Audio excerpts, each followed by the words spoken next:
Ako'y nagagalak at nabigyan ka ulit ng pangalawang pagkakataon.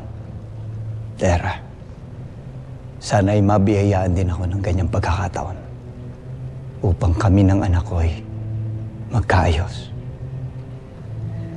Ang anak kong si Mitena. Kaya ako'y hindi titigil at ipagpapatuloy kong mag-aral nang makapag-ipon ng karunungan para malaman ko na ang sagot sa mga sarili kong katanungan.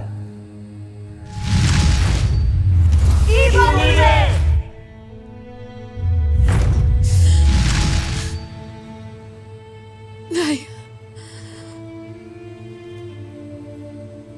nagbalik na ang aking kaisa-isang kaibigan.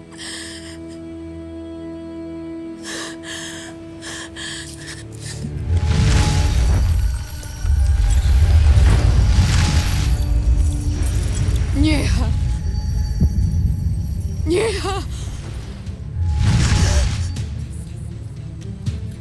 Hindi maaaring mangyari ang aking nakita.